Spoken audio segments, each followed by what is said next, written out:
I have a lot of really cool friends who do a lot of really cool things. I wanted to make it a goal to sit down with these friends and spend about 15 minutes or so getting to know them better and find out about their past, present, and their future. The result is this show. My name is Grant Baciocco, and this is 15 Minutes With. Mur Lafferty is an author, a podcaster, and an inaugural member of the Podcasting Hall of Fame. She is also a very good friend. Mur Lafferty, welcome to the show. Thanks, Grant. I'm delighted to be here. I'm absolutely excited to have you here. I'm on Grant's podcast. Yes, it's a role reversal. Now, you are a very creative person. You do lots and lots of creative things, but I want to go back to the beginning. Where did you grow up? I grew up in the mountains of North Carolina, Banner Elk, North Carolina. Tiny, tiny little town with one stoplight.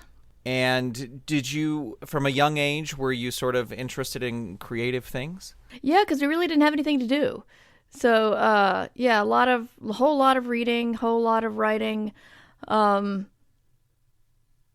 lot of pretending. Just didn't really have a whole lot more to do. My best friend lived across town, which, in cities means nothing because of buses and public transport, but in the mountains could have been, might as well have been in another state.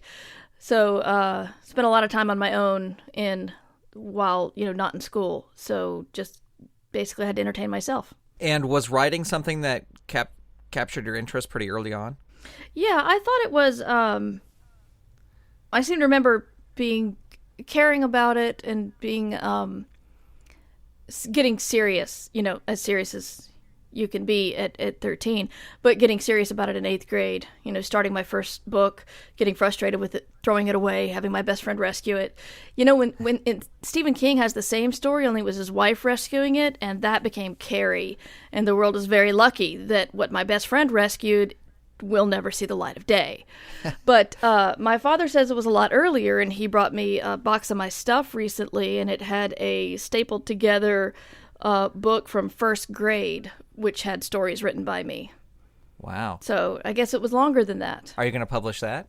No. Okay. Were members of your family creative? Did were the, parents, were they creative? My mom enjoyed poetry writing. And my dad sort of had, I guess he had dreams when he was younger, and then had a disapproving teacher kind of crush it out of him. So sort of they supported me very much, but I didn't have I had my mom's writing, but not professionally or anything. Right. But my dad would buy the Time Life books when they did like a fantasy series and show me a picture and tell me to write a story about whatever he saw. Oh, wow. So, well, and that's what's interesting is now, I know you can write anything, but sort of your, Playing for Keeps was a superhero story. The Shambling Guides were sort of fantasy stuff. Were you writing fantasy stuff back then? I mean, I know your dad kind of inspired you to that, but was that what captured your interest? Yeah, it was fantasy that was my gateway drug. I was a voracious reader from, when I was 4, but I read all the real world stuff, the Ramona Quimbys and some stuff by Judy Blume, all that stuff, but I didn't really feel like it was something that I was interested in doing until I started reading fantasy stuff, Anne McCaffrey, Madeleine L'Engle. So once I read these stories about, traveling through time or traveling through space and riding dragons and stuff, I thought, I want to make stories like this. And did you, from a pretty early age, just decide, I want to be a writer? Or did you have other interests of I know when you're 13, you may not know exactly what you want to be, but you said you were writing at 13. Were you on the path, I want to be a writer, that's what I want to do? I wanted to be a writer, but I didn't think that I could be a fiction writer. So I thought I could get a job writing something else, and maybe, I don't know, some sort of fiction brick would fall out of the sky and hit me. I don't really know why I didn't have confidence that I couldn't make a living writing fiction. And instead, so I started to pursue journalism. Mm-hmm. And then in college, I discovered I do not have the personality to be a journalist. I'm not the kind, you see stories about these reporters, breaking in places and getting the story and asking the hard questions, and that just makes me die a little bit inside. I can't do that kind of thing. And I realize I just don't have the hard edge to be a reporter. And I also didn't enjoy J school very much. So that's when I started studying English, and then the internet hit, and I had a friend teach me HTML. And back in 1995, when you had a friend teach you HTML, that was a job. Yeah. Good days. So I did internet stuff for a little while until a layoff kind of forced me to pursue my dream finally. Yeah, I was going to say, because didn't you, you just sort of explained it, but you kind of moved away from writing to do other things, and so this layoff was what got you back to doing it? Yeah, also, I had a good friend. Well, he wasn't a good friend at the time. We became good friends. There was a guy who moved to our area and got a job at the company I worked at who was a writer. And he sort of helped me re-find my dream and reminded me the thing that I tell people all the time on my podcast, which is, just because you don't think you write well now doesn't mean you won't write well in the future. You have to go through the period of learning how to do it. And that's part of what stopped me. I just realized that it sounds so egotistical to look back on it. But really, there was a guy in one of my fiction classes in college that was much better than I was. And he's writing for Slate now, actually. I really enjoy running across his articles every once in a while. But for some reason, that killed my self-confidence. And he was great. He was a beautiful person. I loved talking to him. I loved reading him. But just finding someone who was so much better than I was, who I saw as a peer, I thought, well, I'm sunk. Clearly, I can never do this since he's so much better than I am. And I stopped for a long time. And I regret that time I lost. But then I talked to another writer, Elizabeth Bear, a little while ago, where she basically said, sometimes you need that time. If you stop writing, sometimes you need to quit. If there's other sorts of growing you need to do. And, you'll never look back and you'll never know whether it's actually something you needed or something that just happened.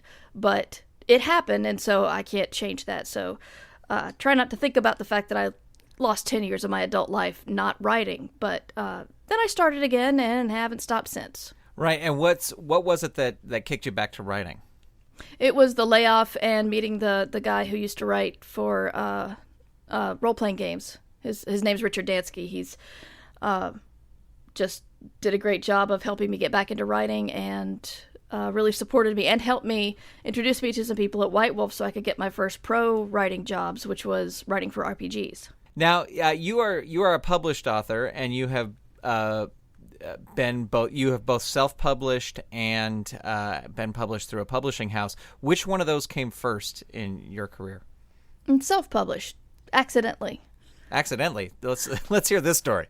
I didn't think that I didn't view podcasting my work as publishing. Got it. I knew it was. I knew I was removing my the possibility of First American rights, which is what most publishers buy. So if you release something on the internet, you've reduced the chances of anyone ever buying it. Mm-hmm. You haven't removed it, but you've reduced it. And so I didn't want to release any words, but I was building a audience in podcasts, and I was talking about the stuff I was working on, and people were interested. And I'm just like, well, I could just write something for podcast. Why not? Right. And then I realized I had self-published accidentally. But let's go back to this because you are one of the very first people who I remember from the early days of podcasting, way back in the early days when there was only 300 of us. Yeah. And what made you get into podcasting? What was it that you said, "Oh, this is for me. This medium is for me"? Oh, Grant, you're gonna hate the answer. Okay. I thought it sounded cool. No, I don't. Really, that's really it. It Yeah. sounded cool. For some reason, internet radio never interested me. I don't know if it was because of, I think it was internet radio was trying to be big before we had high bandwidth, so not a lot of people were using it, and there was the whole live factor. I get nervous when I'm live. Mm-hmm. I still do live things on occasion, but it doesn't make me less nervous. But the idea that I could just record something and edit it and release it, and now there was technology to make this incredibly user-friendly, at least on the user end, I just thought it sounded awesome. I was writing a lot of nonfiction pieces about being a geek, being a woman, being a geeky mom, and, you know, NPR doesn't really buy essays like that. So I wasn't sure what to do with them. And that actually, I figured if I podcasted, I could read these weird essays that I was writing. And that became my first podcast. Yeah, that was Geek Fu Action Grip, right? Yes. Yeah, and how long did you do that for? Oh my gosh. I want to say like 3 or 4 years. Mm-hmm. And did you start I Should Be Writing like during that time? Is that? Oh, yeah. Yeah. Yeah, I started I Should Be Writing when I realized I wanted to talk about writing specifically, and it didn't really fit Geek Fu Action Grip. And so I started I Should Be Writing about 9 months after starting Geek Fu Action Grip. So I started Geek Fu in December of 2004, and I Should Be Writing in August 2005. Yeah. And I Should Be Writing is still going huge. I mean, as far as I can, I'm not peeking at your download numbers because I'm a gentleman, but but it seems like it's very popular, and I know I listen regularly, and you've had a lot of amazing authors on. Can you talk a little bit about how, what's it like working on this show and doing it for so long and have it be, as far as I see, relatively successful? Well, it's interesting because I have this, every once in a while I have this itching feeling that I've been doing this for going on 12 years, and surely, no, going on 11 years. And surely I've said everything that needs to be said, right? Mm-hmm. But I know that I get new listeners all the time. They're not going to go back and listen to 359 archived episodes. I do have people who do that, and they frighten me. Just because I get ashamed thinking about them, listening to 2005 Mur without any story sales at all. But they like listening to the whole journey because I had 0 sales and then things changed. So I have to remember that not everybody wants to go back. And I also remember that I Should Be Writing, the open secret is I'm not saying those things to the listeners. This is stuff I have to tell myself regularly. Right. I have huge imposter syndrome. I have I hate editing. I don't want to read my work aloud to find the problems. I want to break all the rules that I know are good. Sometimes I don't write for days. And I have to remember that this is probably not the best way of going about it. And I keep doing the show because there are things I still have to say.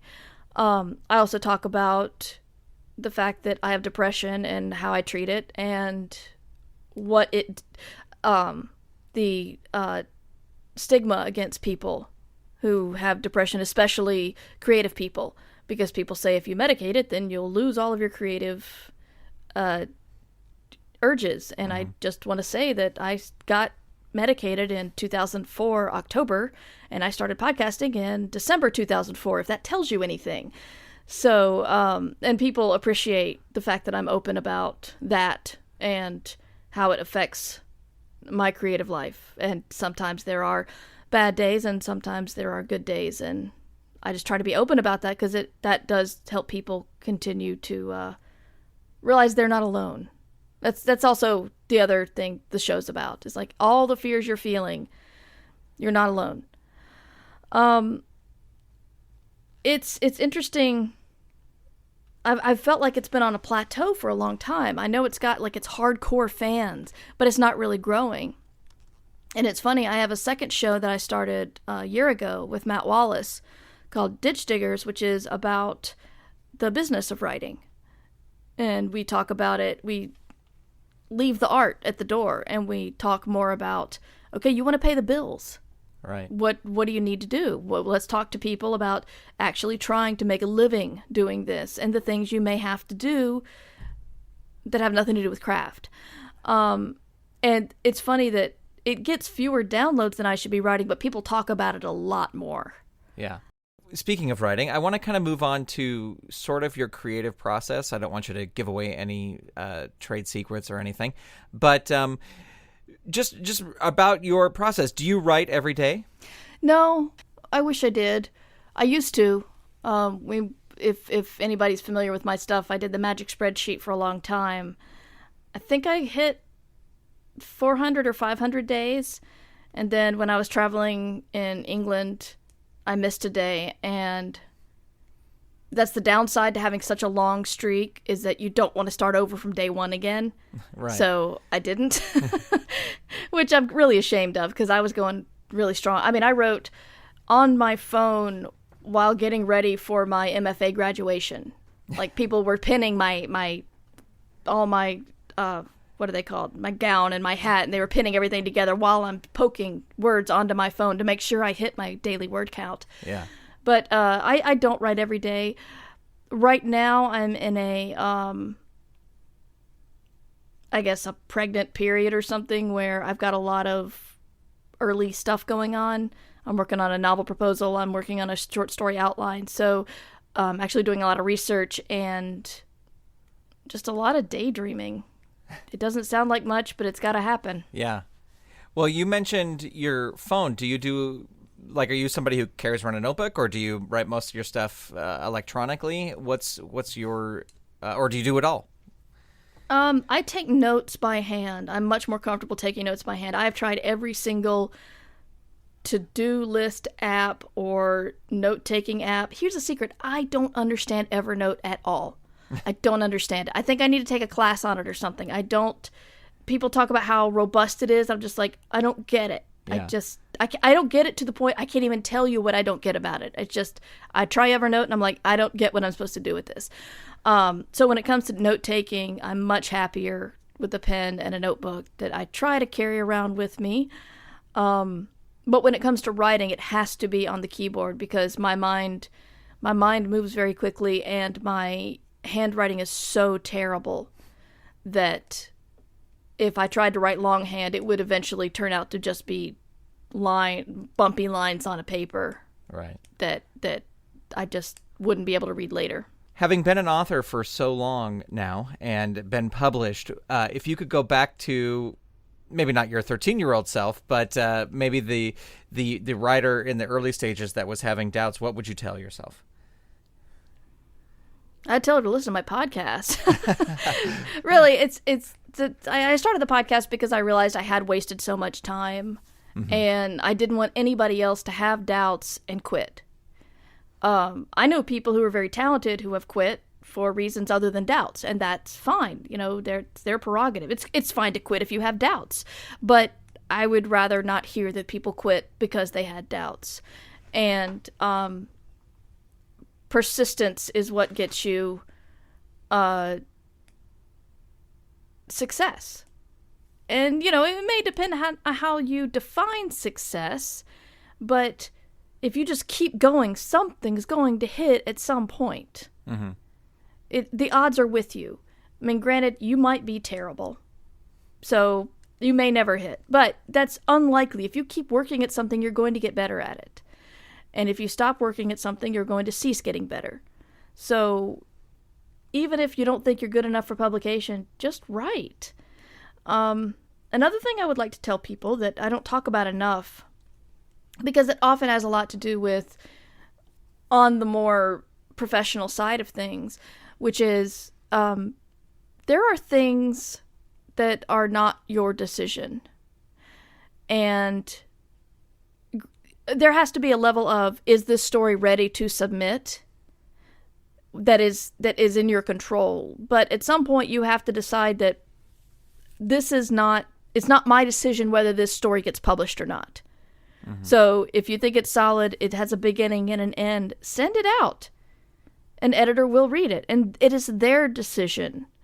I won an award a couple of years ago that I wanted very badly, but it hit me with a big, big imposter syndrome. Huge. And someone told me, it's like, look, it's not your decision who wins this award. You don't get a say. Right. I mean, I got one vote, but it's not your decision. It's a whole bunch of other people's decision, and they decided that you get this award. Right. So, and that actually helped a lot, because it's nice not having that. It's nice not having that control, because then you realize you can't really.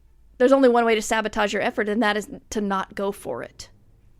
Right. Well, and I think that's such great creative advice for any creative individual, because it's not your decision if you get the part in the television commercial. It's not your decision, if you get the part in the stage play. It's not your decision if a gallery shows your artwork, So I think that's fantastic advice for anybody creative. Yeah, I'm getting that now. I've got a book I'm editing, and I'm nervous about it. I've never written a book like this before, and I just keep telling myself, look, the publisher bought it. Right. And that wasn't my decision. So someone believes it's good and it's ready to go out. So that's not my decision. I'm just going to make it as best I can and then put it out. And then it's not my decision whether people like it or not. I just make it and see what happens. Right. So we're going to wrap up here. Why don't you tell everybody where they can go on the internet to find out all your stuff, your podcasts, your writings, your books, your everything? Where can they go?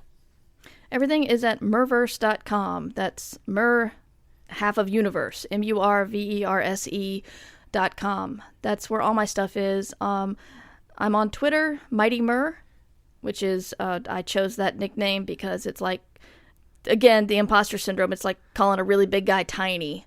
So that's why I chose Mighty Mur. The Mighty Mur on Twitter, and that's also my email address, mightymur@gmail.com. All right. Well, Mur Lafferty, thank you so much for being on the show today. It was so great to talk to you. Great. I always like talking to you. We should do it more. Let's do it. Yes. Mur Lafferty is an author and a podcaster, and she was today's guest on 15 Minutes With. You can find all of Mur's projects at www.murverse.com. And if you'd like to hear even more of our interview, download the free Saturday Morning Media app for iOS and Android, and in the bonus section for this episode, you can hear Mur talk about writing for role-playing games and whether or not her education in journalism helps her conduct interviews for I Should Be Writing. Get all this and more on the free Saturday Morning Media app for iOS and Android. Links are available at SaturdayMorningMedia.com/app. 15 Minutes With on the GrantCast is a production of Saturday Morning Media and made possible in part by the Saturday Morning Media Patreon patrons who've gone to www.patreon.com/Saturday Morning Media and set up a monthly donation for as little as $1 a month. Huge thanks to Shay Stewart, Mur Lafferty, that's right, you donate, you get your own episode, Jeff Peterson, Dale Gadania, Stephen Staver, Jackie Klimo, Melissa Crawford, Chuck, Matthew Wayne Selznick, Dave Slusher of the Evil Genius Chronicles, Mike Coughlin, Dorothy Baciocco, John D., Kathy Crawford, Brian Greer, Carrie Whitney, Chuck Tomasi, Chris Foster, Stephen Ing, Clinton of ComedyForecast.com, Vicky DeVries, Mike Wabshall, and Twitter user Buttsinggear, a.k.a. Wildcat. If you'd like to support this show and the other fun content from Saturday Morning Media, become a patron. Head on over to www.patreon.com/Saturday Morning Media today and set up your donation. That's www.patreon.com/Saturday Morning Media. You can also tell a friend about the show or leave us a review on iTunes. If you have feedback for the show, you can send it directly to me at grant@throwingtoasters.com or get in touch via Twitter, where my username is ToasterBoy. Thank you so much for tuning in. I'll be back in 1 week with another episode. The GrantCast is copyright 2016 Saturday Morning Media, Grant Baciocco, executive producer, all rights reserved. www.SaturdayMorningMedia.com.